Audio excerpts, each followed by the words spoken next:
சத்யா அதற்கு மேல் ஏதும் சொல்ல இயலாதவளாய் அங்கிருந்து ஹாலுக்கு வந்தாள்.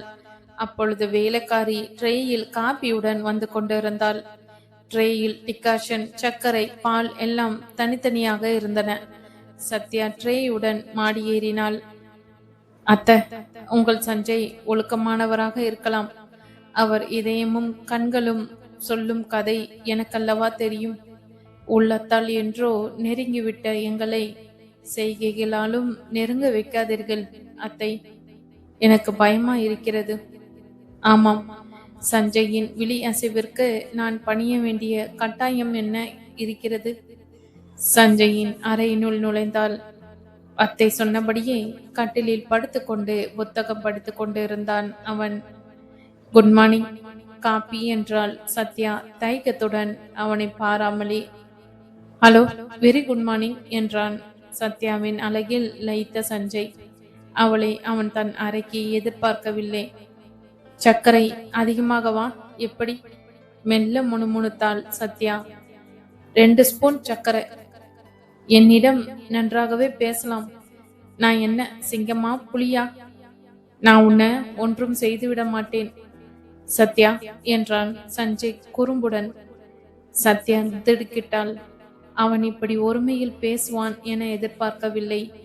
அவள் அவனை விட அவள் இளையவளாக இருந்த போதும் அவனுடைய அண்ணி அல்லவா? காப்பி சாசரை அவனிடம் நீட்டினான். அவன் மௌனமாக வாங்கி பருகினான். காலி சாசருடன் திரும்பி இருந்தவள் அவன் பேச்சு கேட்டு நின்றாள். Copy excellent. ஹேண்டிலும் சாரீஸும் கூட அழகா இருக்கும் என்று எனக்கு இப்பொழுதுதான் தெரிகிறது என்றான் புன்னகையுடன். சத்யா தன் கன்னங்களில் குழி விழ ஒரு மோனலிசா புன்னகையை சிந்திவிட்டு அங்கிருந்து நகர்ந்தாள். சஞ்சய் புதிய சுறுசுறுப்புடன் கட்டிலை விட்டு எழுந்தான். சத்யா சமையல் அறைக்குள் நுழைந்த போது வேலைக்காரி அத்தை அழைப்பதாக கூறினாள். சத்யா அத்தையிடம் பேச வேண்டும் என நினைத்தாள். அந்த பங்களாவில் இருந்து தன் வீட்டிற்கு சென்று விடுவதாக சொல்ல வேண்டுமானால் நாள்தோறும் சஞ்சய் இல்லாத நேரத்தில் அத்தையை வந்து பார்த்து செல்லலாம். இங்கேயே இருந்து கொண்டு சஞ்சய்க்கு சேவை செய்ய அவளால் முடியாது. அதில் கிடைக்கும் இன்பத்தால் அவன் மகிழக்கூடாது. அது முறையில்ல. தன் துணைவனுக்கு செய்யும் துரோகம் அது. சிந்தனை வசப்பட்டவளாய் அத்தையை நெருங்கினாள். அழைத்திருக்கிறா அத்தை? ஆமா சத்யா, இப்படி என் அருகில் வா. சத்யா அத்தையின் அருகில் அமர்ந்தாள். கற்பகம் அம்மையார் அவள் தலைமுடியை கோதிவிட்டார். அவரிடம் நெடுமூச்சு கிளம்பியது. விஜயின் எண்ணங்கள் எழ மூக்கு கண்ணாடியை கலற்றி கண்களை துடைத்து கொண்டார். சத்யா, நீ இப்படியெல்லாம் சாதாரணமா இருக்கக்கூடாது. எப்பொழுதும் அழகாகவே இருக்க வேண்டும். உன்னை அலங்கரித்துக்கொள். உன் அழகான தோற்றத்தை காணும் போதெல்லாம் என் விஜய் என்னிடம் வந்து விடுவான் என்ற எண்ணம் எனக்கு எழ வேண்டும். இந்த மாதிரி சோகத்தில் உன்னை காணும்போது என் மகன் என்னிடம் வரமாட்டானோ என கவலைப்படுகிறேன். என்னுடன் வா. அவளை மாடிக்கு அழைத்து சென்றார் அத்தை. சஞ்சயின் அடுத்த அறை. அவள் வந்த நாள் முதலாய் பூட்டியே கிடந்தது. அதை திறந்தார். மரத்தாலும் இரும்பாலும் ஆன பழைய பீரோக்களும் பெட்டிகளும் இருந்தன. ஒரு ஸ்டீல் பீரோவை திறந்தார். விதவிதமான சேலைகள் அடுக்கப்பட்டு இருந்தன. பாதுகாப்பு பெட்டகத்தை திறந்த போது அதில் விதவிதமான நகைகள், புதிய நவநாகரிக டிசைன்களில் இருந்து பழைய கால நகைகள் வரை குவிந்திருந்தன. அதையெல்லாம் பார்த்த சத்யாவிற்கு மலைப்பாக இருந்தது. இவையெல்லாம் யாருக்கு? சத்யா, இதெல்லாம் உனக்குதாம்மா. எடுத்துக்கொள். தினமும் உனக்கு பிடித்ததை அணிந்து கொள். உன்னை பார்க்கும்போது எனக்கு உற்சாகமும் அவன் வருவான் என்ற நம்பிக்கையும் ஏற்பட வேண்டும். என்ன புரிகிறதா சத்யா? சரியத்தை என்றாள் சத்யா தன் உணர்வுகளை வெளிக்காட்டிக் கொள்ளாமல். இத்தனை நம்பிக்கை வைத்திருப்பவரிடம் நான் என் வீட்டிற்கு போகிறேன் என்று எப்படி சொல்வது? அதற்கு காரணம் என்ன சொல்வது என்று விழித்தாள். சத்யா நினைத்ததை வெளியே சொல்ல முடியாமல் தடுமாறினாள். சத்யா, உனக்கு ஏதாவது வாங்க வேண்டுமானால் என்னையோ அன்றி சஞ்சயையோ அழைத்துச் செல். அவன் நல்ல பிள்ளை, எது வேண்டுமானாலும் செய்வான். அத்தையின் பேச்சை கேட்ட சத்யா தலையை குனிந்து கொண்டாள். அப்பொழுது அந்த அறையில் நுழைந்த சஞ்சய் குறும்புடன், என்னம்மா அன்னைக்கு பாடம் நடத்துகிறீர்களா என்றான் சிரித்துக்கொண்டே. அன்று பிற்பகலும் இரவும் அவர்கள் மூவரும் ஒன்றாக உணவருந்திய போதும் சஞ்சய் சிரிக்க சிரிக்க பேசினான். தன் அன்னையின் முன் சத்யாவை அவன் அண்ணி என்று அழைத்து பன்மையிலே பேசினான். இரட்டை வேடம் போடுகிறானோ? அவனை தனிமையில் சந்திக்கையில் இதை பற்றி கேட்க வேண்டும் என சத்யா நினைத்தாள். மறுநாளே அவளுக்கு அந்த வாய்ப்பு கிட்டியது. மறுநாள் காலை அவனுக்கான பெட் காப்பியை அவள் எடுத்துச் சென்றாள். விலை உயர்ந்த ஒன்று நகைகளும் ஆடைகளும் அவளை தேவதையாகவே ஆக்கிவிட்டன. அவன் கைகளை மார்பில் கோத்தபடி நன்கு உறங்கிக் கொண்டிருந்தான். லுங்கி மட்டுமே உடுத்தியிருந்தான். சத்யாவிற்கு அவன் தோற்றம் நாணத்தை கொடுத்தது. அதே நேரம் நெஞ்சில் கவலையும் பயமும் ஏற்பட்டன. குழந்தையை போன்று கள்ளமற்று விளங்கும் அந்த முகத்தை கண்டபோது அவளுள் நெட்டுயிர்ப்பு ஏற்பட்டது. அவள் தொண்டையை செருமினாள். இருமி பார்த்தாள். அவன் கண்களை திறப்பதாக காணும். உண்மையில் தூங்கிறானோ? அவளால் நம்ப முடியவில்லை. எப்படி அவனை விழிக்க வைப்பது? பெயர் சொல்லி அழைப்பதா? அவளால் முடியாது. ட்ரேயில் காப்பி ஆறிக்கொண்டு இருந்தது. அந்த நேரம் பார்த்து அவள் கூந்தலில் சூடியிருந்த ரோஜா மலர்களில் இருந்து ஒரு மலர் கீழே விழுந்தது. சத்யா அந்த மலரை எடுத்து அவன் நாசி அருகில் பிடித்தாள். சில வினாடிகளில் அவன் புன்னகையுடன் விழித்து கொண்டான். அவனை பார்த்தால் தூங்கி எழுந்தவனாக தெரியவில்லை. அவள் கரத்தில் இருந்த மலரை வாங்கி முகர்ந்தான். Good morning Sathya.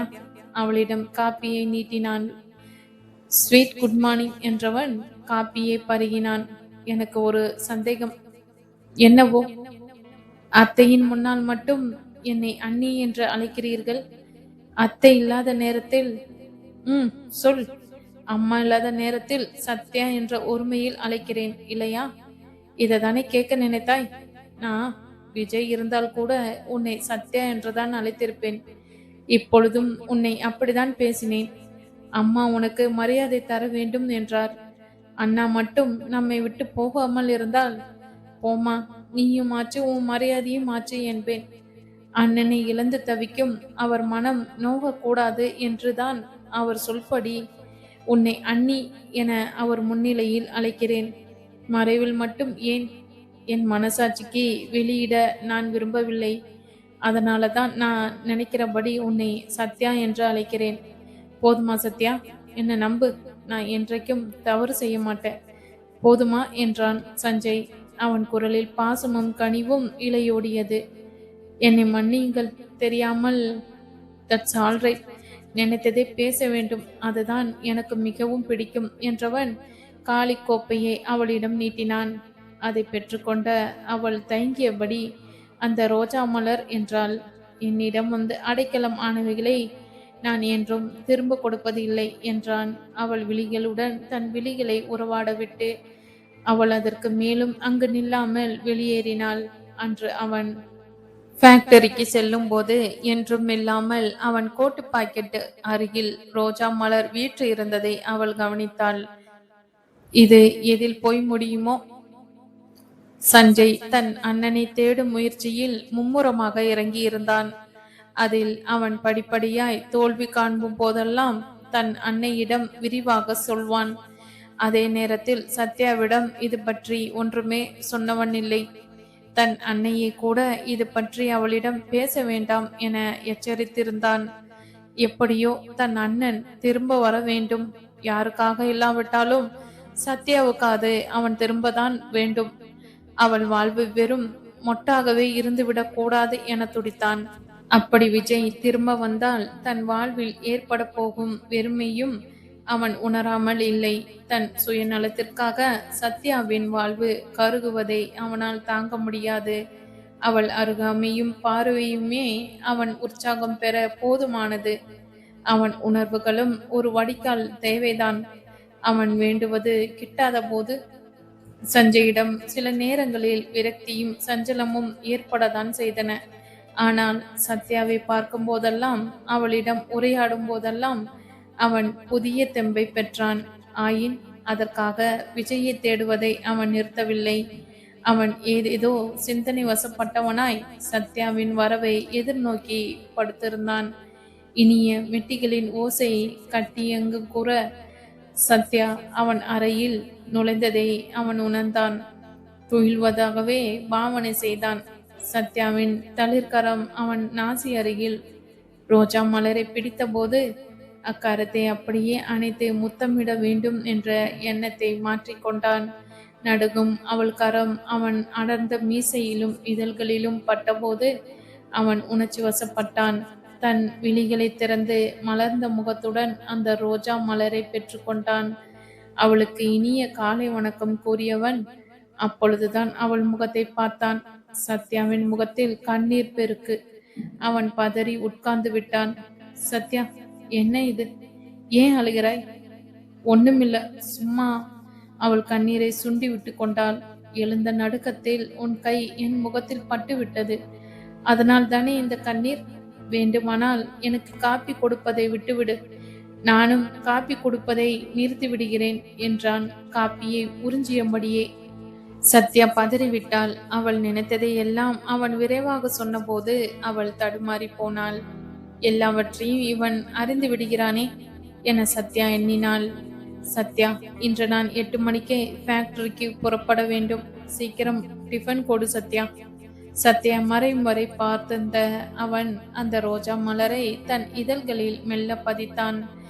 இந்த 1 வருடமாக நாள்தோறும் காலையில் ரோஜா மலரை அவள் முகர காட்டினால் தான் அவன் எழுவதாக வழக்கப்படுத்தி கொண்டான். அம்மலரை கோட்டு பாக்கெட்டு அருகில் சொருகி செல்லவும் அவன் மறந்தவனில்லை. 8 மணிக்கு சரியா மிக பெரிய அந்த பிளாஸ்டிக் தொழிற்சாலைக்கு தன் காரில் பிரவேசித்தான் சஞ்சய். தொழிலாளர்களுடன் ஒரு தகராறு. சத்யாவை பெண் பார்க்க சென்ற அன்று அடிப்பட்ட தொழிலாளிக்கு சரியான படி உதவி தொகை அளிக்கவில்லை என்றும் அந்த தொழிலாளி கந்தப்பனுக்கு வலது கை துண்டிக்கப்பட்டு விட்டது. தொழிலாளிகள் அனைவரும் சம்பள உயர்வு அளிக்க வேண்டும் என்ற கோரிக்கை வேறு. விஜய் இருந்தால் இதையெல்லாம் திறம்பட கவனித்துக் கொள்வான். சஞ்சய் உல்லாசமாக இருந்திருப்பான். இப்போதோ வேலை சுமை சஞ்சயை அழுத்தியது. அதே நேரத்தில் ஃபேக்டரியில் லாபம் லட்சக்கணக்கில் பெருகி இருந்தது. ஏசி அறையில் அமர்ந்து ஃபைல்களை படித்துக் கொண்டிருந்தான் சஞ்சய். தொழிலாளர் தலைவர் திரு பழனிவேல் அவன் அறையினுள் நுழைந்தார். கம்பெனியின் ஜெனரல் மேனேஜரும் அறையில் நுழைந்தார். தொழிலாளர் தலைவர் விண்ணப்பம் ஒன்றை அவனிடம் நீட்டினார். ஐயா, பார்த்து ஏதேனும் செய்ய வேண்டும் என்றார் பழனிவேல் பவ்யமாக.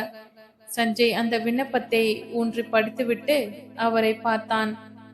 மிஸ்டர் பழனிவேல், கந்தப்பனுக்கு நஷ்ட ஈடு 1 லட்சம் தர ஏற்பாடு செய்யறேன். சம்பள உயர்வு கணக்கு பார்த்து கொடுக்க வேண்டும்.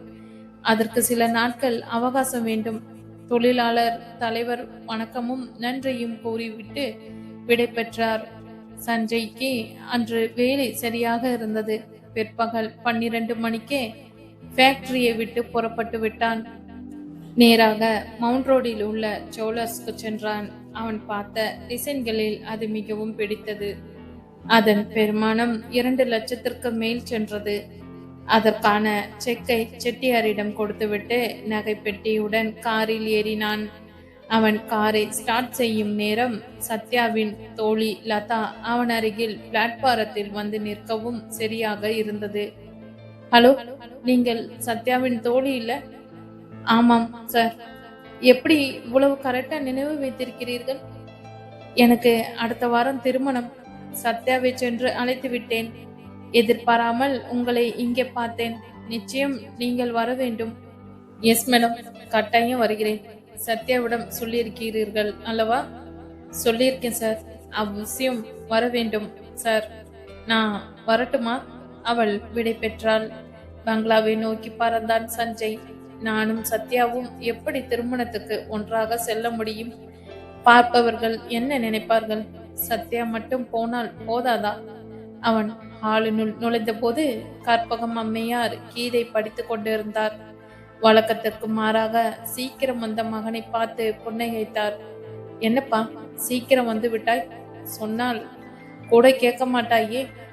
என் ஃப்ரெண்டு மனைவிக்கு நகை வாங்க வேண்டும் என்றான். நானும் கூட போனேன். இந்த நகை செட்டுகளை பார்த்தவுடன் அன்னிக்காக என்று வாங்கினேன். பாருங்கள் அம்மா, நன்றாய் இருக்கிறதா என்று நேர்த்தியாக செய்திருக்கிறான். சஞ்சய், நானே அவளுக்கு வாங்க வேண்டும் என்று இருந்தேன். அடுத்த வாரம் அவர்கள் வெட்டிங் ஆனிவர்சரி வருகிறதல்லவா என்றவர் அடுத்த அறையில் இருந்த சத்யாவை அழைத்தார். நகைகளின் அழகில் ஒரு கணம் தன்னை மறந்தாள் சத்யா. பச்சை கற்களும் முத்துக்களும் கொண்டு செய்யப்பட்ட மயில் நெக்லஸ், காதணி, வளையல், மோதிரம் எல்லாம் அதே டிசைன். எனக்கு எதற்கு அத்தை இதெல்லாம்? அம்மா, அண்ணி வந்த பின் நம் ஃபேக்டரியில் லாபம் மட்டும் 3 கோடிக்கு மேல் வந்து இருக்கிறது அம்மா. அவள் மகாலட்சுமிப்பா. இந்த தங்க கிளியுடன் வாழ அந்த பாவிக்கு கொடுத்து வைக்கல. தன் மூக்கு கண்ணாடியை கலற்றி கண்களை துடைத்து கொண்டார். எனக்கு பசிக்கிறதம்மா, சீக்கிரம் சாப்பாடு போடுங்கள் என்றவன் மாடிக்கு செல்ல புறப்பட்டான்.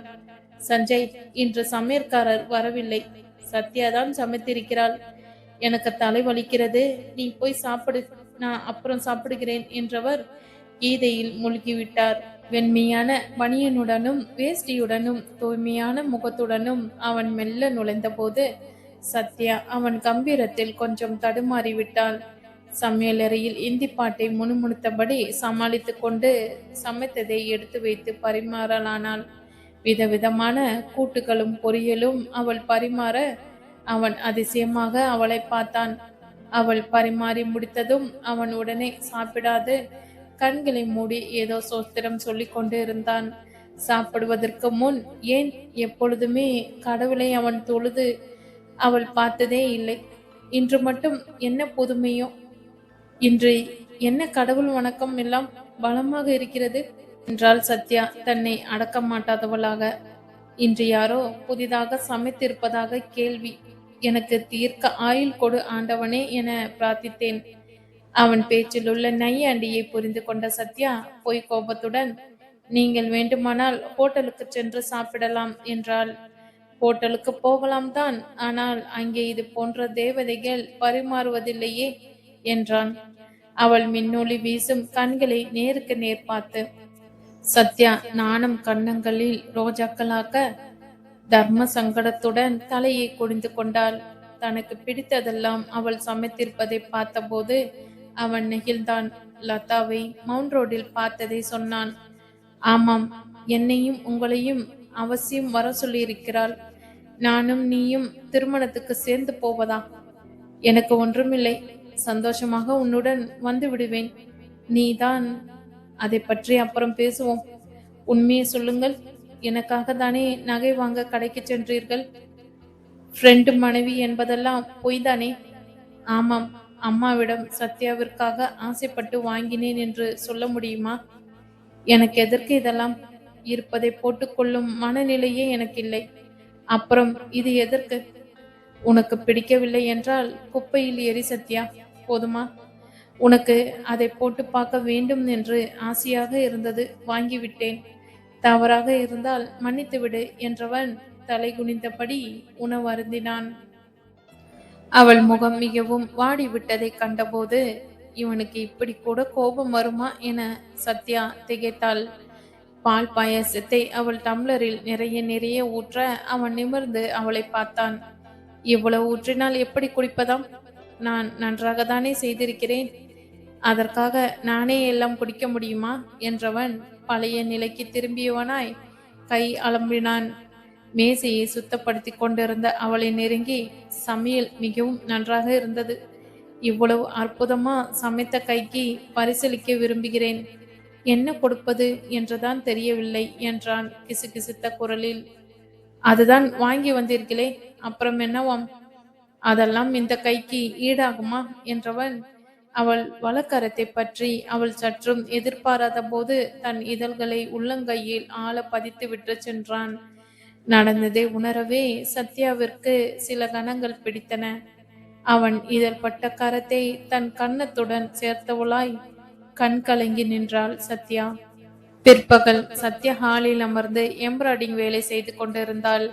பங்களாவின் வெளியே இருந்து அத்தை அழைத்தார்.